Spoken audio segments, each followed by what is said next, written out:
김보엽의 베터정치 20번째 시간입니다. 4.13 총선이 끝난 지 2주가량 지났습니다. 오늘은 특별한 손님을 모셨습니다. 정의당의 미래로 주목받고 있고요. 비례대표 당내 경선에서 6번을 받았지만 이번에 정당 득표 결과 4번까지 당선되는 바람에 아깝게 낙선한 정의당 부설 정책연구소 미래정치센터의 조성주 소장을 모시고 정의당의 과제를 중심으로 얘기해보려 합니다. 안녕하세요. 네, 안녕하십니까. 소장님이 제가 앞서서 간단하게 소개를 했지만 원래는 네. 비례대표 순번을 정하는 당원투표에서 1등을 하겠다. 그래서 네. 남성이니까 네. 2번을 받아서 국회의원이 되겠다. 네. 이렇게 출마 포부를 밝히셨는데 실제로 3월 초에 치러진 당내 경선에서는 2214표. 예. 적지 않은 표죠. 3등을 했는데 6번을 받으셨어요. 그렇습니다. 그래서 결국 그 목표와 좀 동떨어진 결과가 나왔는데 네. 페이는 분석을 해보셨나요? 아유, 당연히 끝나자마자 분석을 했고요. 네. 사실 선거 기간 중간에 비례대표 경선 중간에 이제 여러 가지 판단을 좀 한번 해봤었어요. 네. 아무래도 조성주라는 사람이 이제 정의당에서는 작년에 있었던 당대표 선거 때 이제 당대표 출마하면서 진보 정치가 좀 바뀌어야 된다. 네. 2세대 진보 정치로 바뀌어야 된다는 주장을 했고 일정 정도 호응은 있었습니다.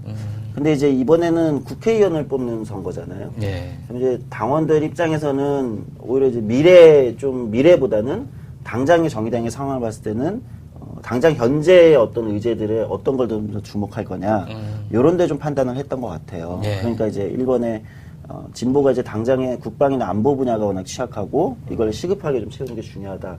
해서 이제 김종대 단장님이 네. 압도적인 이제 표를 받으셨죠. 네. 그리고 저 같은 경우는 이제 좀 미래를 상징하니까 조금 그런 측면에서 이제 후순위로 판단해서 밀리지 않았나. 제가 좀 더 적극적으로 당장의 조성주의 필요성 이런 걸 많이 어필하지 못했던 뭐 그런 게 패인이 아니었을까 이렇게 생각합니다. 그만큼 정의당이 좀 다급한 거죠. 예. 멀리까지 내다보고 씨를 뿌릴 정도의 지금 여유가 없는 것 같고 그리고 보면 김종대 추혜선 이렇게 외부에서 모셔온 분들에 대한 예우 차원 그렇죠, 이런 그것도 것들도 필요합니다. 제법 큰 것 같습니다. 네. 개인적으로 좀 궁금한 게 생활을 어떻게 하십니까? 월급 많이 지금, 받으세요? 예, 정당에서는 이제 연구소장이라서 월급이 나오고 있습니다. 예. 저 수입하고 지출하고 괜찮습니까? 적지 않은 안 아니요. 보시는데.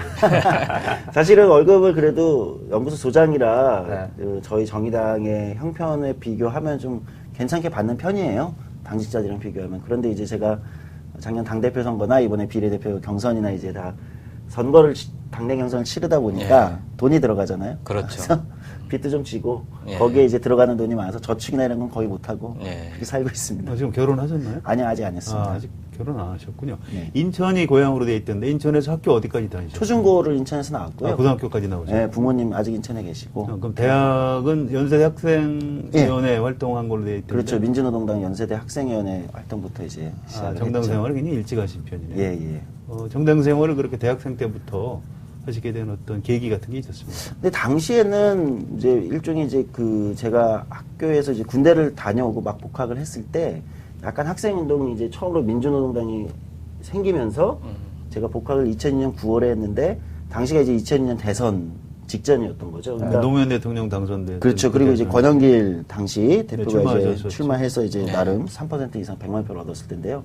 그러니까 이제 학생운동에서도 진보정당, 그 당시는 진보정당 운동이라고 표현을 했었어요. 저는 요즘에는 거기에 운동자를 붙이는 게 맞냐, 그냥 정치지. 근데 이제 당시에는 그것도 운동의 일환으로 약간 네. 새로운 운동이다, 약간 이런 개념으로 시작을 했었어요. 학생회는 좀 그렇죠. 쇠퇴하고 네, 진보 정당의 정당. 학생 조직들이 그렇죠. 좀 부각되는 시기였죠. 예, 그래서 이제 제가 딱 복학했을 때 그게 이제 부각되는 시기여서 사실상 그거부터 이제 시작을 했다. 물론 그전에도 뭐 학생 활동도 하긴 했지만 좀 더 제 적극적으로 활동을 한 거는 거기서부터 시작을 했었던 것 같아요. 예.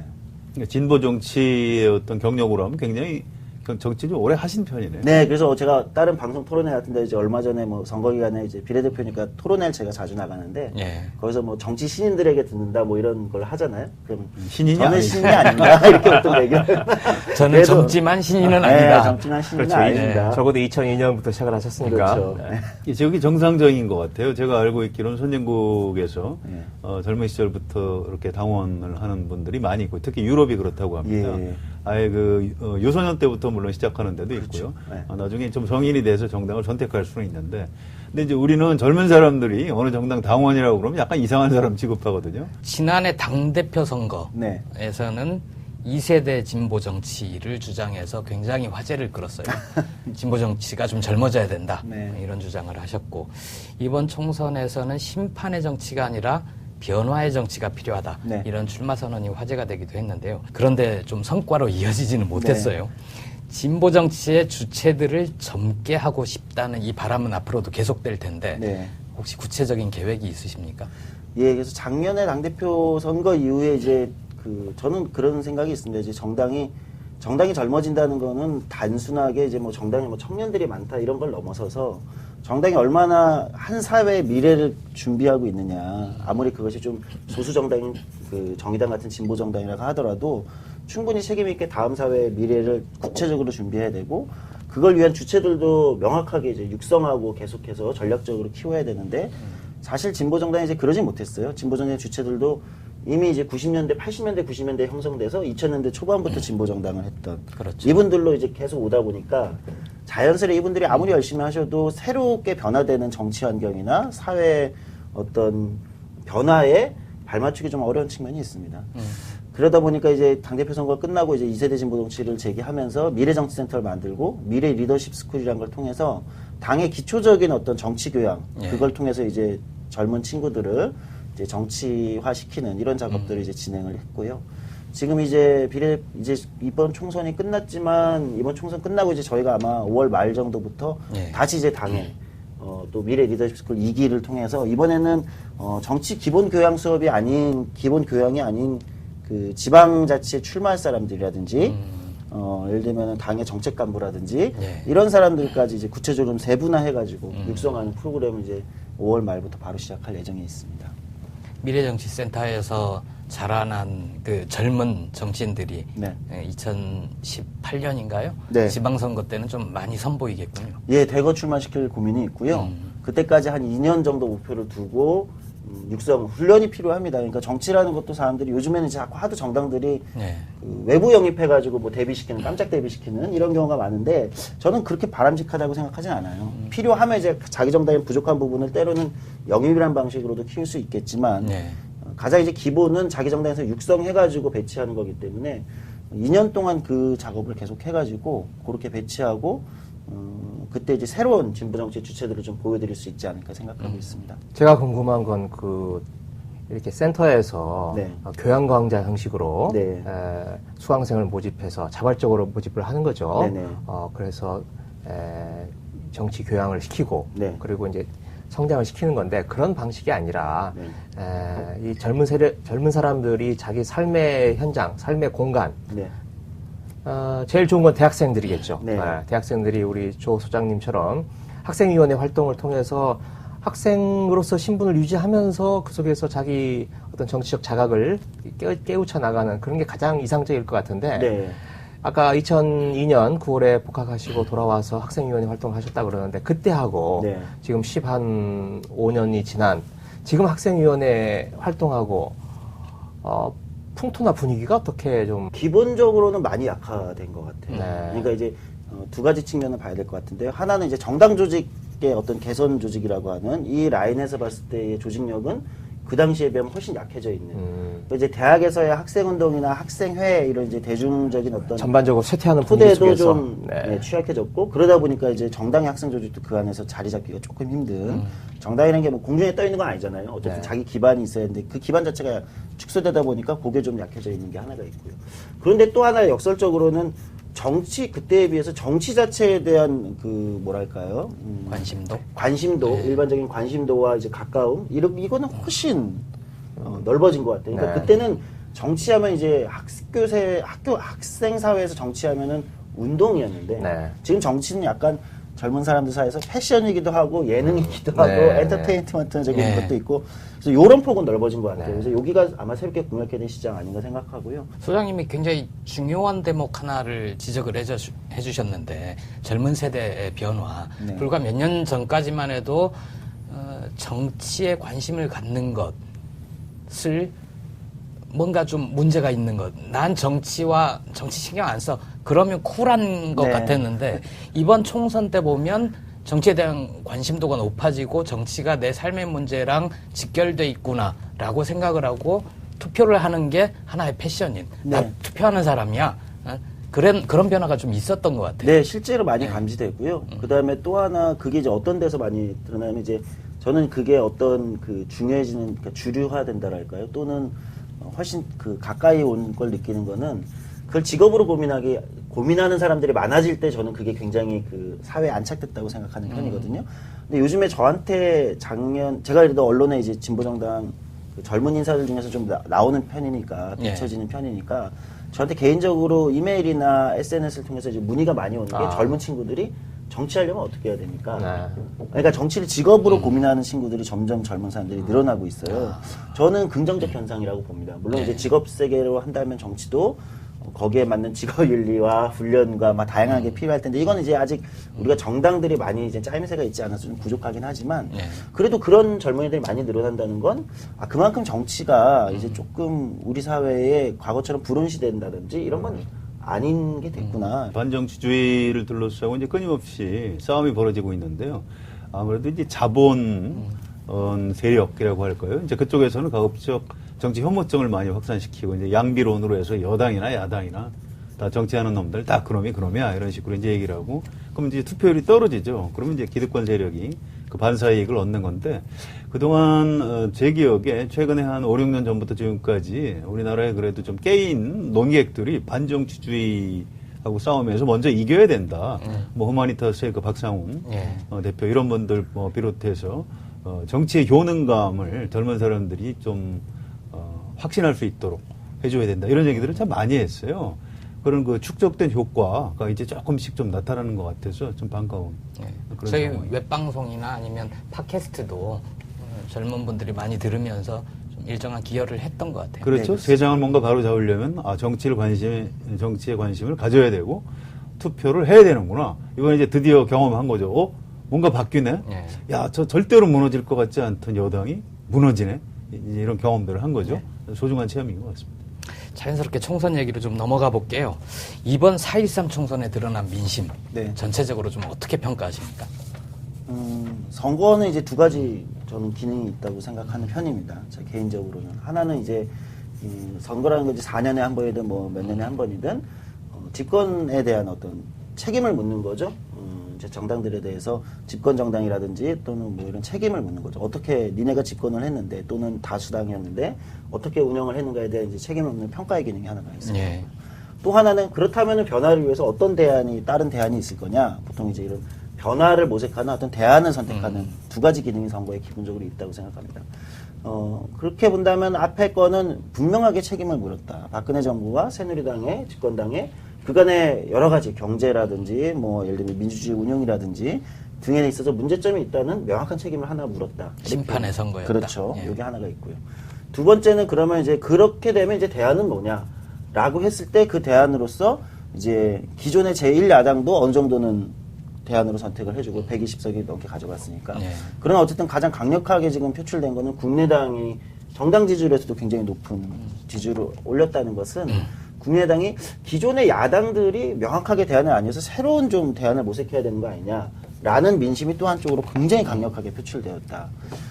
제가 정의당이지만 좀 안타깝게 생각하는 건 정의당이 그 와중에서 그러면은 원래 대안으로 좀 한번 그 선택지에 올라야 되는데 아직 정의당은 그 대안의 선택지로 오르기에는 부족함이 많았다. 그래서 진보정당은 갈 길이 아직 굉장히 과제가 많구나. 정의당의 이제 정책연구소 소장님께서 이 정치 판세 전체를 어떻게 보느냐도 굉장히 중요할 것 같아요. 자, 새누리당이 이번에 이제 갑자기 무너졌는데 이게 박근혜 대통령이 뭐 무능하고 뭐 오만하고 이게 갑자기 그런 것도 아니고요. 그동안 선거에서 계속 이기다가 이번에 한꺼번에 무너졌는데 그 왜 그렇다고 보시는지. 저는 새누리당의 보통 이제 정당의 선거 승리를 위한 이제 지지연합이라고 그러잖아요. 승리연합이라고도 표현하는 이제 자기의 그 밑에 연합 공식이라는 게 하나 있지 않습니까? 근데 저는 새누리당의 약화는 지속적으로 지금 진행되어 왔다. 그러니까 단순히 이미 선거에서 뭐 새누리당이 150석 이상 과반을 얻고 매번 선거에서 이기는 것처럼 보였지만 실질적으로는 밑에 기반은 굉장히 약화되어 오는 게 가속화됐다고 생각합니다. 그게 어떤 거냐, 어떤 데서 나타나는다고 저는 보는 거냐면 이런 거죠. 새누리당은 기존에 뭐 TK, PK, 뭐 영남, 그다음에 대구 경북 여기 굉장히 강력한 지지 기반이 있었는데 저는 이번 선거에서도 들어왔지만 사실 지난 선거에서도 그랬어요. 영남에서의 개혁적 요구를 더 이상 새누리당이 이런 보수적인 어떤 운영으로 완전히 억누를 수 없다. 영남에서 이미 이전에도 선거에서 30-40%의 야당 표가 계속 그랬었죠. 나왔었거든요. 이게 점점 올라오는 거죠. 이번에 이제 저는 영남의 선거 결과가 굉장히 좀 주목한 게 이제 완전히 이렇게 뚫고 올라온 거다. 이렇게. 이게 약화되는 게 계속 느껴지니까 그러면 이제 20, 30대는 도저히 또 새누리당을 안 넘어오는 거죠. 지금 새누리당과 같은 스타일의 정치로는 20, 30대한테 도저히 어필이 안 되는 거죠. 그렇죠. 젊은 층은 안 되고. 그러면 이제 매달릴 게 50대, 60대 보수, 이쪽 노인층하고 PK, TK였는데 PK가 약화되고. 이러니까 결국은 TK에 집중하든지 아니면 지지연합이 약화될 때 가장 손쉽게 매달릴 수 있는 건 권력이거든요. 대통령 권력에 매달린 겁니다. 박근혜 대통령이라는 어떤 강력한 어떤 이제 이 권력에 매달린 거죠. 저는 그게 뭐냐면 지지연합이 약화되면서 새누리당이 약해지면서 나온 하나의 반사 효과가 친박, 비박, 진박 논란이라고 봐요. 그러니까 누가 대통령 권력에 매달리느냐 이거 아니면 새누리당이 더 이상 어필할 수 있는 게 없다는 거죠. 이건 약화됐다. 전에는 시도는 있었던 것 같아요. 새누리당이 이거를 전략적으로 약화되는 걸 PK를 어떻게 할 거냐, 또는 20, 30대를 어떻게 공략할 거냐. 20, 30대는 공략 시도했다고 보는 거예요. 군대를 다녀온 20, 30대 젊은 남성들 위주로. 그러니까 그 여혐 논란 같은 게 최근에 여성 혐오 논란 이런 게 이제 한국에 막 드러나게 된 거는 저는 정치적 효과가 있었다고 봅니다. 이걸 공략하기 위해서 적극적으로 시도를 했는데 일베 또는 뭐 군필 남성을 중심으로 한 이 여성 혐오. 근데 실패한 거죠. 이게 정치적으로 크게 효과 보기보다는 오히려 고립돼 버린 것 같습니다. 그와 또 관련한 보충 질문인데요. 네. 그래서 이제 새누리당이 앞으로 재기불능 상태에 사실상 이미 빠졌다. 그렇지 않다. 재기할 것이다. 어느 쪽으로 보십니까? 저는 재기불능 상태에 빠진 것 같지는 않습니다. 저는 새누리당이 문제점을 내부에서 인식하고 이미 있는 상황이라면 충분히 그 전략적인 선회를 할 수 있다. 근데 아마 새누리당이 여기서 전략적 선회할 때 최대의 걸림돌은 저는 대통령이 아닌가 생각해요. 박근혜 대통령. 네, 그러니까 대통령 권력이 어쨌든 한국에서 굉장히 강력한데 대통령 권력이 이 새누리당의 전략적 선회를 지금은 막고 있는 형국. 그래서 이 요구가 대통령 권력이 이제 점점 집권 후반기 레임덕이 더 심화됐을 때 넘어설 수 있을 거냐, 아니면은 박근혜 대통령한테 다시 굴복할 거냐에 따라서 새누리당의 그 존폐 또는 전망이 거기서 좌우되지 않을까. 정의당이 이번 총선에서 받은 성적에 대해서는 어떻게 평가하시는지? 뭐 당내에서 사실은 지금 이제 정의당이 선거 끝나고 좀 조용해요. 예. 그 이유는 정의당이 이제 이번 선거에 대한 평가를 이제 어떻게 할 거냐가 사실 종합적으로 정리되어 있지 않은 상황입니다. 당에서 이제 그 약간 충격적으로 받아들이는 것도 있습니다. 그건 정당 득표, 그러니까 7.2%를 받은 거에 대해서는 저는 실력대로 받은 거다.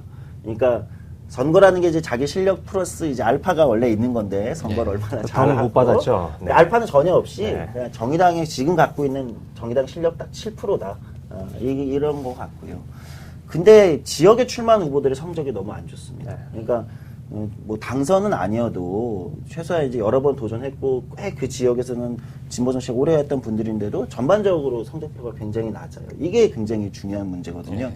그만큼 정의당이 지역에서 노회찬, 심상정 두 분만 외에는 한 당선됐고 50여 분 출마하셨죠? 그렇죠. 근데 네. 나머지 분들의 성적표가 네. 너무 득표율이 낮습니다. 지역에 전혀 뿌리 내리지 못한 조직이라는 거예요.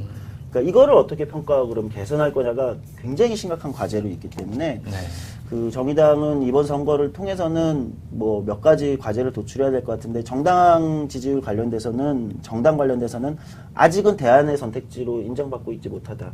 그것은 정의당이란 진보 정당이 구체적으로 외곽선이 뚜렷하지 않은 겁니다. 그러니까 국민의당은 이제 제3정당을 하겠다, 양당을 깨겠다라고 굉장히 강력하게 나올 때 정의당도 원래 진보정당도 그 얘기를 계속 해왔잖아요. 그랬죠. 양당 정치를 깨겠다는 얘기를 정의당 네. 같은 진보정당이 해왔던 건데 그럼 똑같이 두 선택지 중에 선택해달라 이렇게 해야 되는데 여기서 안 되는 거죠. 그만큼의 강력한 외곽선이 없는 거예요. 저쪽에 마이크가 훨씬 컸던 거 그렇죠. 아닌가요? 그리고 그럼 더불어민주당과의 정의당과의 차이는 뭐냐 이렇게 질문할 때 사실은 명확한 선이 지금 흐릿해져 있는 게 네. 현실입니다. 그렇기 때문에 정의당이 당의 외곽선을 좀 명료하게 하는 작업이 하나 과제에 있을 것 같고요. 그 다음에 지역 후보들 결과를 봤을 때는 지역에 훨씬 뿌리 내리기 위해서 필요한 당적 어떤 역량을 지역에 많이 투여할 필요가 있지 않느냐. 이런 것들이 좀 과제로 있을 것 같고요. 그 부분 관련해서 제가 사실은 조성주 소장님 오늘 출연한다고 하니까 네. 저희가 야당 기자들한테 좀 물어봤어요. 어떤 질문을 했으면 좋겠느냐 했더니 그런 얘기를 하더라고. 이제 지역선거 관련해서 정의당에서 더불어민주당하고 이제 선거 연대를 하자. 이제 이런 제안을 하고 했는데 결과적으로 보면 뭐 김종인 대표도 뭐 별 관심이 없었고 안철수 대표도 선거연대 할 생각이 이제 없었고요. 그렇게 해서 두 정당은 뭐 각각 성공을 한 것 같은데 선거 연대를 안 한 피해를 정의당이 좀 가장 많이 본 측면이 있는 것 아닌가.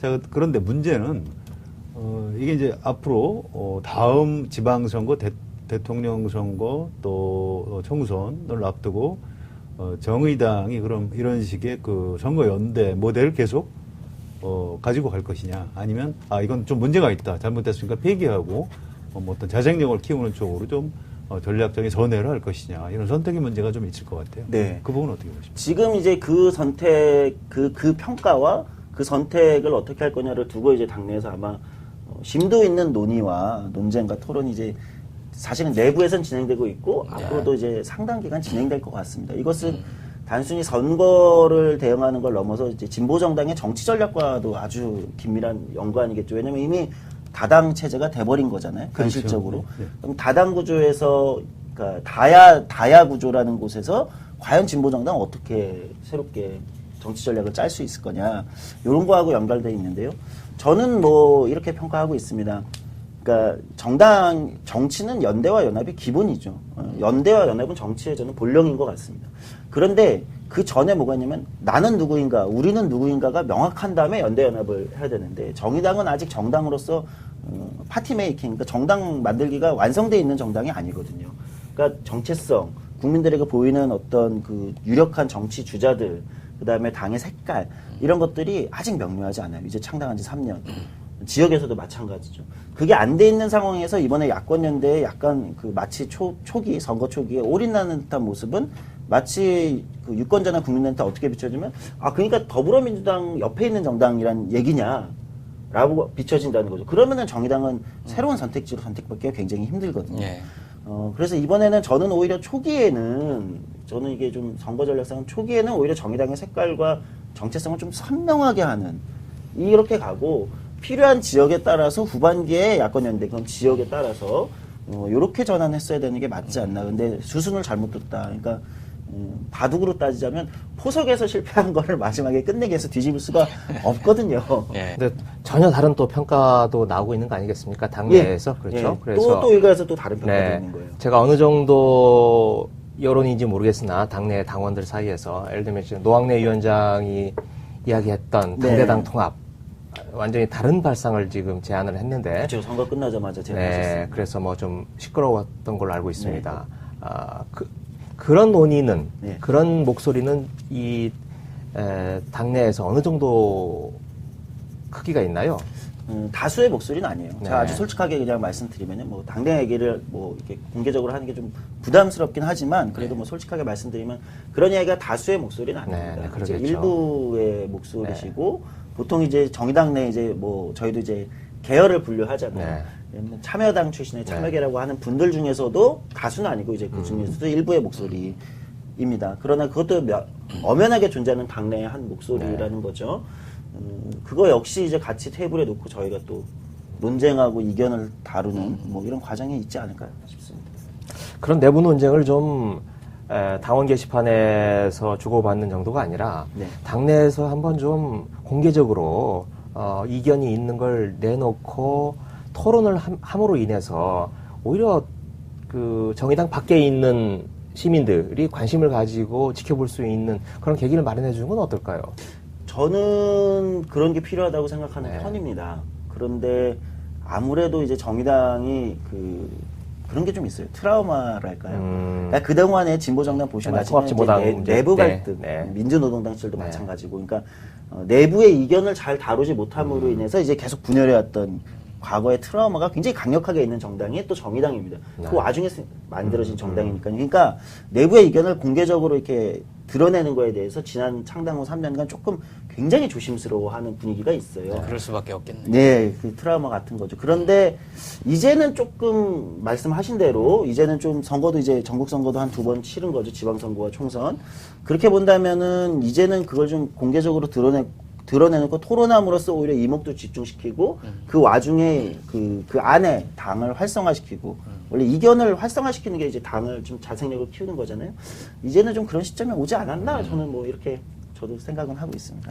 당내 분파 얘기가 나왔으니까 네. 쪽 하나만 더 여쭤보면 민중연합당이 이제 예전에 통합진보당 그때 당이 분당되면서 네. 해산 명령 받은 과 가까운 쪽 분들이 이제 네. 민중연합당을 만들었는데 예전에 민주노동동 시절에 이제 울산연합은 거기에 합류를 하지 않았죠. 그리고 네. 이번에 울산 북구 동구 두 군데에서 무소속으로 2분 당선이 되셨는데 그분들과의 어떤 연대 또는 그분들의 입당 그 세력과의 네네. 연합 이런 건 지금 어떻게 논의가 되고 있습니까? 저는 논의되는 바는 없습니다. 아, 그 네. 관련돼서는 저희 정의당은 좀 명확한 입장이 있어요. 네. 과거의 통합진보당이나 이 시절에 대한 평가가 좀 냉혹하게 있는 것은 민주주의가 더 중요하다. 근데 이제 여전히 이제 민주주의, 당내 민주주의나 또는 시민들을 대하는 이 민주주의 문제에 있어서 좀 이견이 큰 것 같다. 이게 있고요. 네. 근데 어쨌든 뭐 민중연합당은 이제 별도의 당이니까 저희가 뭐 왈가왈부할 대상은 아닐 것 같고 저희랑 뭐 통합이나 이런 건 없을 거고 정의당은 정의당의 길을 가는 거고 그다음에 이제 무소속으로 뭐 울산에 당선되신 분들 역시 이제 거기서 노동자 문제나 이런 것들이 굉장히 중요하기 때문에 또 그만큼의 지지를 받으신 거 아니겠습니까? 그분들하고는 뭐 당 차원의 당 차원의 어떤 이런 얘기보다는 아마 무소속 의원과 예. 진보적 색채를 어느 정도 띠는 무소속 의원과 진보정당인 정의당의 뭐 원내에서의 어떤 다양한 뭐 연대나 협력 뭐 이런 거는 아마 열려 있겠죠. 예. 그러나 이제 당 차원의 입당이나 이런 거는 고려되지 않고 네. 있습니다. 아무튼 19대 통합진보당이 한 10%대 정도 정당 네. 득표를 올렸고 이번에 이제 7%대 정도 정의당이 올렸는데요. 그러면 뭐 쉽게 생각해서 한 3% 포인트 정도의 지지자들은 어디로 이제 가버렸다는 얘기인데 물론 일부는 이제 국민의당으로 갔을 수도 있겠습니다만 이제 뭐 어떤 정파적인 문제를 얘기하는 게 아니고요. 어떤 그 진보 정치 안에서도 같이 할 수 있는 세력이 과연 어디까지냐. 네. 옛날에 그 사람들이 좋아했던 민주노동당 네. 지지자들은 다 지금 어디 갔느냐. 이런 얘기들을 하거든요. 저는 7%에서 시작해야 된다고 생각해요. 7%에서. 거기가 바닥이다? 예, 거기부터 출발해야 된다? 여기서부터 시작해야 된다. 근데 여기서 시작할 때 과거의 민주노동당에 대한 향수는 이제 지우자. 그러니까 과거 뭐 조금 더 걸어 모아서 우리 진보였던 사람들, 과거 진보였다고 얘기되는 사람들 모아서 뭐 10% 만들고 이렇게 하는 거는 별로 좋은 전략이 아닌 것 같다는 생각이 있습니다. 그래서 7%에 시작해서 7을 어떻게 예를 들면 더 다야 구도 속에 적극적으로 뛰어들어서 7을 어떻게 다음 선거에서 10으로 만들고 15로 만들고 요거를 가야 되지 않을까. 네, 아까 우리 성한영 기자님이 10%에서 7%, 네. 3%가 잃어버린 거 아니냐라는 취지로 말씀을 하셨는데 저는 개인적으로 그렇지는 않다고 생각을 해요. 네. 그 당시에 10%는 당시에 민주당, 통합민주당이었나요? 네. 통합민주당과 연대도 이루어지고 굉장히 좋은 조건에서 얻을 수 있었던 10%, 특히 호남에서 굉장히 많이 얻지 그렇죠. 않았습니까? 그런데 이번에 국민의당이 나오면서 사실 얻을 수 있는 그 지형이 굉장히 좀 안 좋아졌다라고 네. 생각을 하고 그런 의미에서 10%가 7%로 빠졌다. 그럼 3%를 잃었다라기보다는 어떻게 보면 당시 4년 전의 것을 정의당이 거의 그대로 지금 복원을 네, 저는, 했다라고 그렇게 보고 저는 있습니다. 개인적으로 그런 생각이 좀 드는데 호남에서 정의당 성적표는 어떻습니까? 안 좋아요. 왜 안 좋아졌죠?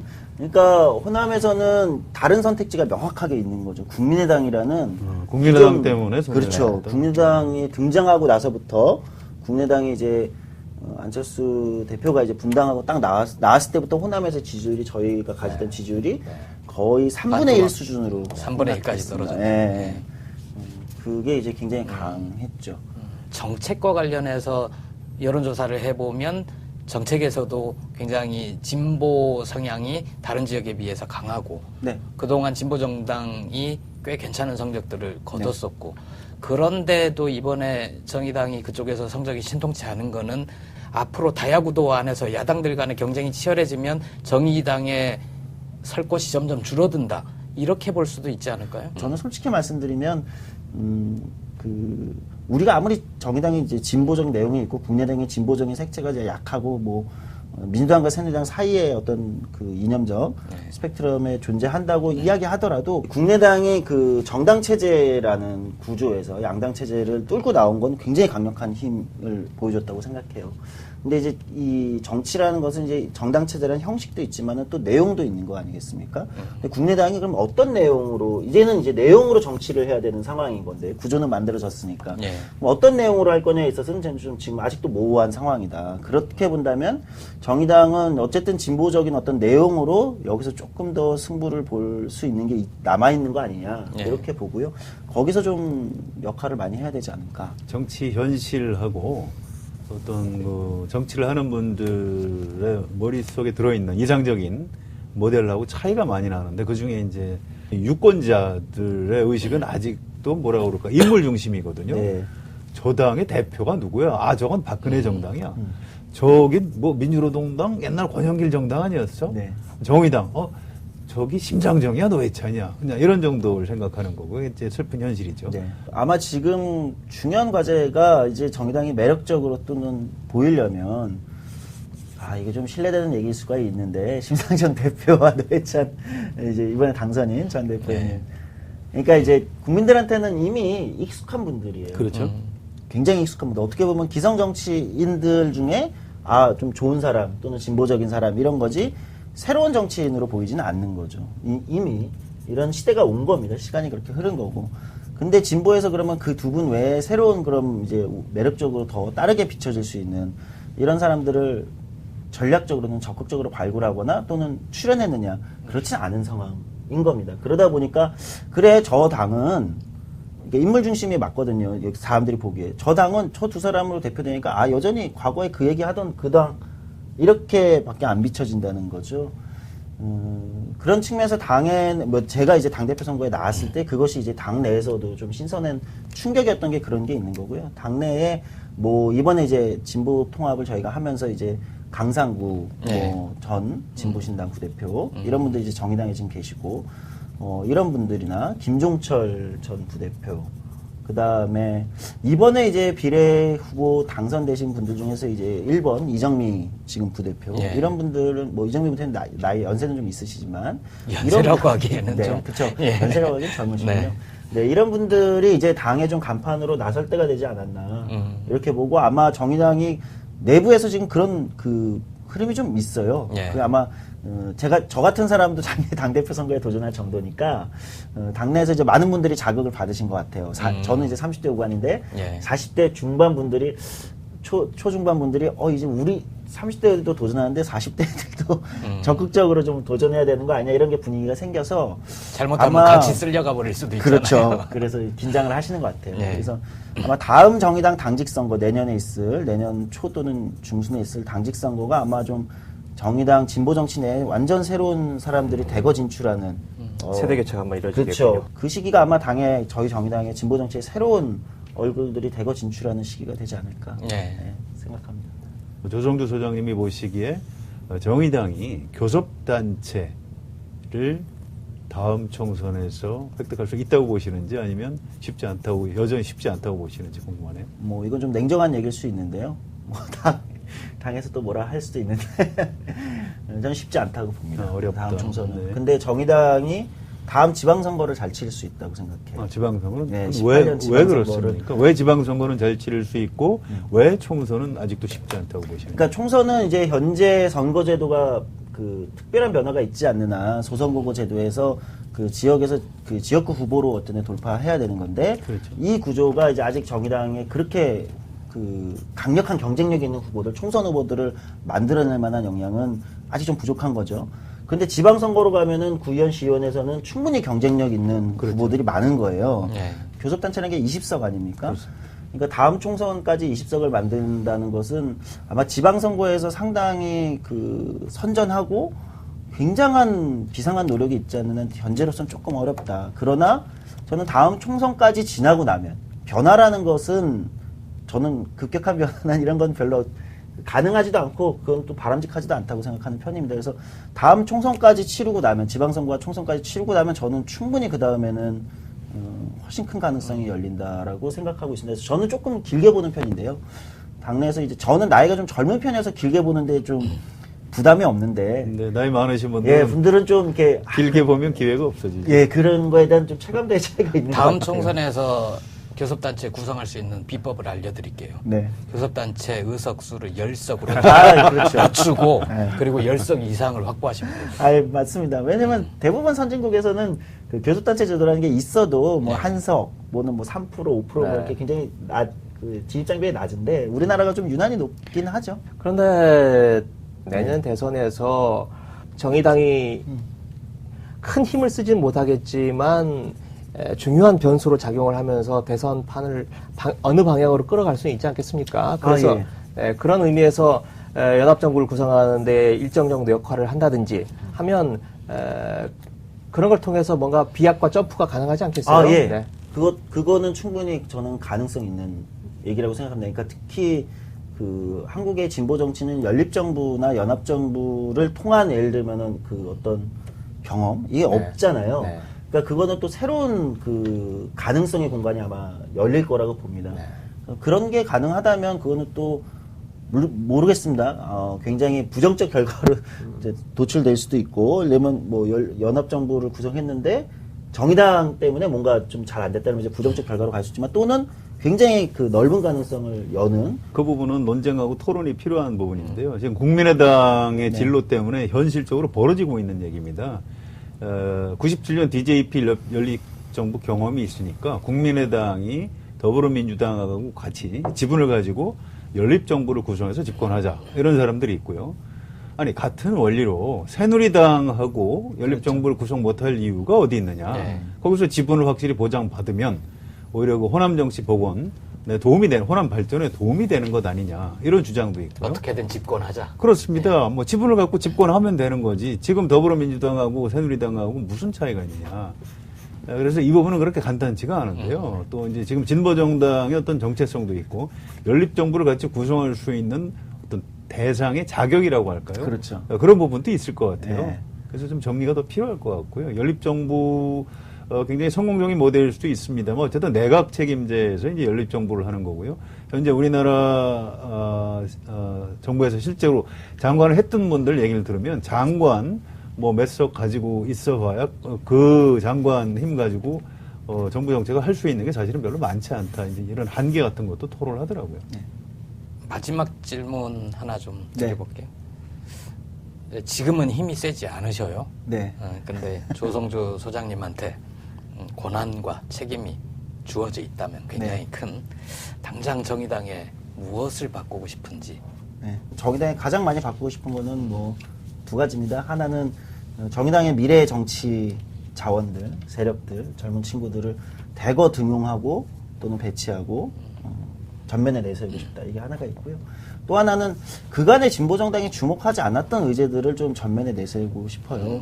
그러니까 제가 작년 당대표 선거 때도 얘기했지만 오히려 지금은 우리가 노동이라 부르지 못하는 노동들, 노동을 하는데도 노동자인데도 노동자라 불리지 못하는 이런 의제들. 그러니까 진보정당도 다루지 않았던 그 밖의 의제들을 좀 더 전면에 내세우는 이게 광장 밖에 있는 시민. 그렇죠. 네.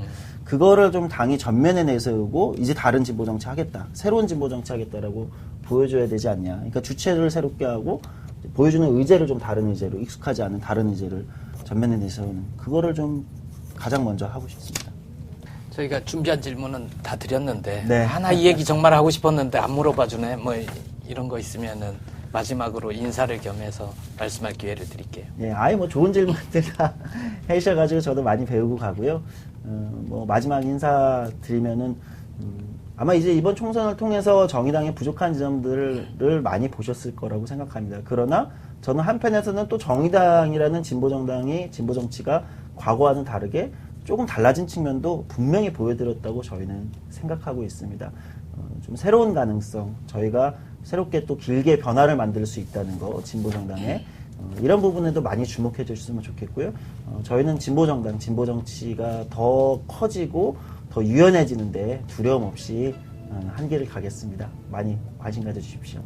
예, 예, 4.13 총선 이후 정의당의 고민과 과제를 중심으로 조성주 미래정치센터 소장님을 모시고 얘기를 들어봤습니다. 도움이 좀 되셨는지 모르겠습니다. 한 가지 더 말씀을 드려야 될 것 같은데 지난해 12월부터 시작한 김보엽의 더 정치, 오늘이 마지막 시간입니다. 조만간 재정비를 해서 더 나은 프로그램으로 찾아뵐 것을 약속드리고요. 그동안 여러모로 부족한 프로그램을 아껴주신 시청자 여러분들께, 그리고 모질게 비판해주신 분들께도 감사의 인사 드리고 싶습니다. 네, 고맙습니다.